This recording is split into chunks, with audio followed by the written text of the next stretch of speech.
Halo,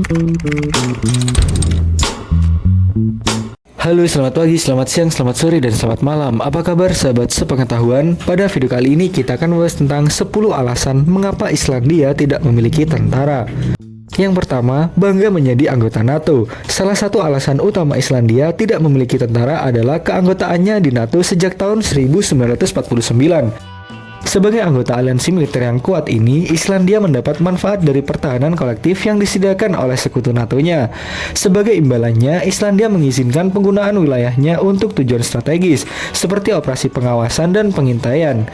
Pengaturan ini menghilangkan kebutuhan Islandia untuk mempertahankan pasukannya sendiri. Sebagai satu-satunya anggota NATO tanpa militer, kami memiliki status khusus, kata Brigadis LS Dortir, Duta Besar Islandia untuk Amerika Serikat, kepada was diplomat. Tapi kami sangat strategis untuk aliansi. Kami bicara dengan satu suara dengan mitra kami di NATO, dan tidak ada kata-kata yang cukup kuat untuk mengatakan ini. Kami sepenuhnya berada di belakang sekutu dan teman kami, rakyat Ukraina.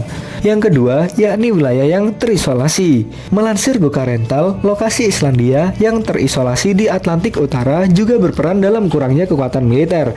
Negara kepulauan ini jauh dari musuh potensial dan memiliki nilai strategis yang terbatas. Akibatnya, risiko invasi militer langsung menjadi rendah dan kebutuhan akan kekuatan pertahanan yang besar berkurang. Nomor 3, merdeka dari Denmark. Islandia memperoleh kemerdekaan dari Denmark pada tahun 1944 selama Perang Dunia II. Saat itu, Islandia diduduki oleh pasukan Inggris dan Amerika yang memberikan keamanan. Alhasil, Islandia tidak perlu segera membentuk kekuatan militer setelah memperoleh kemerdekaan.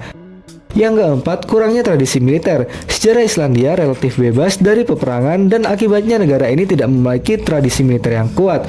Sebaliknya, Islandia memiliki sejarah diplomasi dan penyelesaian konflik secara damai yang telah membentuk sikap modernnya dalam urusan militer.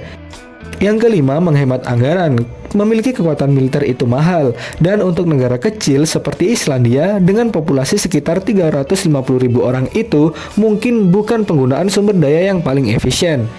Alih-alih berinvestasi dalam pasukan tetap yang mahal, Islandia dapat mengandalkan sekutu NATO-nya untuk pertahanan dan mengalokasikan sumber dayanya untuk kebutuhan domestik yang lebih mendesak. Yang keenam, mengutamakan kesejahteraan rakyat. Islandia memprioritaskan kesejahteraan warganya dengan fokus pada penyediaan layanan kesehatan, pendidikan, dan sosial yang berkualitas. Dengan tidak mengeluarkan uang untuk memelihara tentara, Islandia dapat mengalokasikan lebih banyak dana untuk program sosial penting ini, memastikan standar hidup yang tinggi bagi rakyatnya. Yang ketujuh, yakni suka perdamaian. Budaya Islandia sangat menekankan perdamaian, dan negara ini memiliki sejarah panjang dalam mempromosikan pelucutan senjata. Islandia juga memiliki tingkat melek huruf tertinggi di dunia, harapan hidup terlama untuk pria di bawah 60 tahun, dan tingkat pembunuhan terendah kurang dari 1/100.000 penduduk, dan penduduknya secara konsisten menduduki peringkat paling bahagia di bumi. Meskipun lama jam kegelapan musim dingin. Yang kedelapan, bukan anggota Uni Eropa. Islandia bukan anggota Uni Eropa, tetapi termasuk dalam EFTA yang berbasis di Jenewa bersama dengan Liechtenstein, Norwegia, dan Swiss. Perjanjian ini sangat membantu kami orang Islandia bisa pergi ke Jerman atau Italia atau kemana saja dan bekerja di sana, ujar LS Dortir.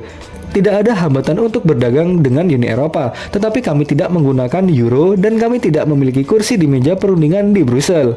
Alasan cukup sederhana, kendali atas sumber daya Islandia sendiri. Perikanan kami sangat penting bagi kami dan kami mengelola industri ini berdasarkan saran ilmiah, jelas duta besar, karena itu perlu berkelanjutan. Kita tidak bisa memancing semau kita untuk mendapatkan keuntungan cepat, seperti yang kita lakukan di tahun 50-an dan 60-an. Sekarang kami memiliki sistem manajemen yang sangat rumit. Saat bergabung dengan Uni Eropa, kota kami akan ditentukan oleh Brussel, dan ini adalah suatu yang tidak ingin dilihat orang. Nomor 9, mengendalikan budaya tertulis. Bahasa dan sastra sangat penting bagi kami, kata LS Dortir. Di Islandia, budaya kami didasarkan pada kata-kata tertulis. Warisan budaya kita adalah hikayat yang ditulis pada abad ke-13. Jadi bahasa kita tidak banyak berubah dibandingkan bahasa lain. Hal ini adalah bagian yang sangat penting dari identitas kami untuk mencoba melindungi bahasa ini yang semakin menjadi tantangan. Nomor 10, memiliki kesetaraan gender yang tinggi. Islandia juga mendapat skor mendekati puncak secara global dalam hal kesetaraan gender. Wanita terdiri hampir setengah dari 63 anggota parlemen. Dan bagaimanapun itu adalah bagian pertama di dunia yang memilih seorang wanita sebagai presiden pada tahun 1980. Devi Mobogadotir menjabat selama 16 tahun dan pada usia 92 tetap menjadi duta niat baik UNESCO untuk bahasa. Masuk akal secara ekonomi bagi semua masyarakat untuk memiliki perempuan yang aktif di pasar tenaga kerja, kata LS Dotir. Di Islandia, sekitar 80% wanita bekerja agar ini berfungsi. Beberapa hal perlu dilakukan. Penitipan anak yang terjangkau untuk semua orang, cuti orang tua yang adil dan berbayar, dan penerimaan bahwa jika Anda memperkerjakan anak muda, mereka menerima cuti berbayar selama 1 tahun. Ini investasi yang bagus.